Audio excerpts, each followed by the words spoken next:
Ողջույն շատ հետևորդներ, այժմ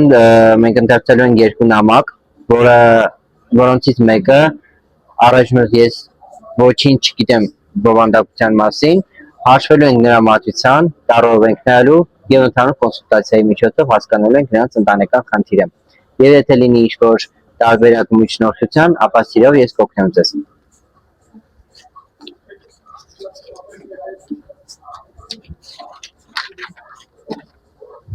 Պարզես հարգելի պարոն Այվազյան, խնդրում եմ ինձ օգնել իմ ընտանեկան իրավիճակի փոփոխման համար, որովհետև կա մեծ ընտանեկան իրավիճակ մորս և իմ հետ կապված, անընդհատ լարվածություն, խոսակցություն, ընտանիքում անտարբերություն, նույնիսկ ընտանիքիս հանդեպ անտարբերությունը հասել է իմ երեխաների հանդեպ։ Ես ոչ գիտեմ իրենց հետ ապրեմ, ոչ գիտեմ առանձին ապրեմ։ Այս պահին բաժանված եմ, ունեմ 3 երեխա։ Ունեմ մի քանի խնդիրներ, որոնց պատճառով ես չեմ կարողանում իմ անձնականը կարգավորել։ Մարդ եմ կյանքում, որը նույնպես ոչ գիտեմ իմ հետ կլինի և չի լինի։ Ունեմ բազմաթիվ խնդիրներ, այդ թվում նաև առողջական և ֆինանսական խնդիրներ, խնդրում եմ կօգնեք։ Իհարկե սիրով, մի խնդրանք բոլորիդ, երբ որ նամակներ գրում եք, մի քիչ ավելի պարզ ձեռագրով գրեք, որպեսզի ես կարողանամ հասկանամ ձեր նամակի բովանդակությունը։ Այստեղ ունենք մենք ծննդյան ամիս ամսաթիվ, որը որ մենք կհաշվենք։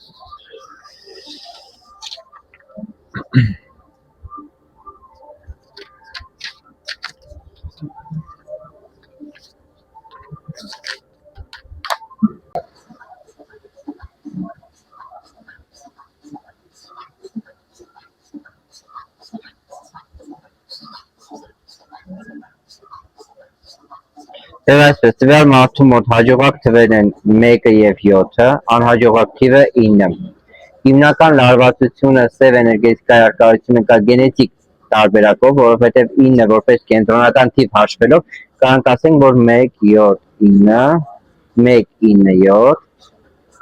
այսինքն ստեղ մենք ունենք թուղթուկի գենետիկական խնդիր, որը որ պատճառ է հանդիսացել ընդհանուր երևույթի, ընդհանուր անորոշության և թուղթուկի պատճառով նաև բաժանում։ Այսինքն ընտանիքում, եթե տեսնենք այս ամեն ինչը, կարող ասենք, որ հստակ առաջի ամուսնության բաժանումը եղել է սև էներգետիկայի առկայության պատճառով։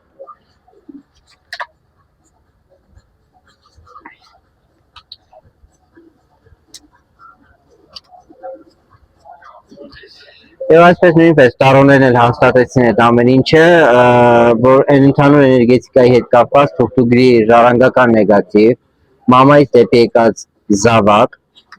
բաժանում, որպեսզի ընտանիքում չլինի ոչ մի բան, այսինքն երեխաները և մայրը առանձնանան տղամարդուց, արել է տղու ընկերուհին, սիրուհին, իսկ անեծքի այդ պատճառը կոնկրետ գալիս է տղայի մորից։ Այսինքն տվյալ դեպքում մենք ունենք հիմնական 3 պատճառներ՝ գենետիկա, անձնական և անեծ գենետիկական ամուսնական միջոցով։ Այսինքն մենք ունենք 3 հիմնական խնդիրները։ 3 հիմնական խնդիրներից բացի, ստեղ մենք ունենք նաև կոնկրետ էներգետիկա, որը որ ժամանակի ընթացքում կարող է անդրադառնալ նրա բոլոր անձնական շփումների հետ։ Այսինքն, եթե տվյալ անձնավորությունը շփվի ինչ-որ X անձնավորության հետ, որը ունենա ազատ կյանք, ունենա ընտանիք, այդ դեպքում ընտանեկան հարաբերությունների ժամանակ իր մոտ դրական շարժ կլինի, բայց պասիվ շրջանում ունեցող մարդու մոտ, այսինքն երբ որ տղամարդու հետ շփվի, որը չունի ընտանիք, այսինքն անձնական, բայց իր այդ ընկերությունը անձնական միջոցով նրա մոտ կասկածամտությունը շատ է լինելու։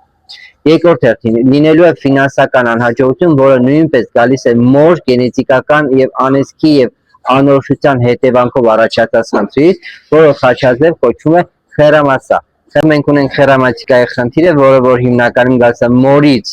զավակ, անեծքի և ատելության շրջան։ Իդեպ ասեմ, տվյալ պարագայում մայրը մի քանի անգամ դիմելով տարբեր մաքրումների, մաքրումը ընդհանրապես չի եղել, որովհետև մենք ստեղ ունենք հիմնական անձնականի մոր գենետիկական Սվետա անունով կնոջից եկած թուղթուկի մոր վրա, որը անձնապես չկարողանալով անձնական ունենալ, բայց ունեցել է մայրը ակտիվ կյանք, որի պատճառով ներկա պահին պասիվության շրջանում իր մոտ ավելի շատ խնդիրներ է անձնականի ու հոգեկան իրավիճակի հետ կապված, որը որ գենետիկորեն տեղափոխվել է դեպի զավակ։ Նման պարագայում մենք հիմնականում առաջարկում 2 հիմնական մաքրում։ Մեկը կարմիր մոմերով և մեղրի միջոցով մաքրումը, և երկրորդ տարբերակը Մերոնով, Բախրամով, Նեղշումով մաքրում է։ Երկուսի ազդեցությունը ասում եմ 45 օրվա ընթացքում, իսկ արդյունքը տեսնում ենք 61 օրվանից սկսած։ Դե ինչ, ձեզ հետ Արման Այվազյան կհանդիպենք, մենք ունենք ևս մեկ նամակ, դրա մասին կխոսենք հաջորդ անգամ։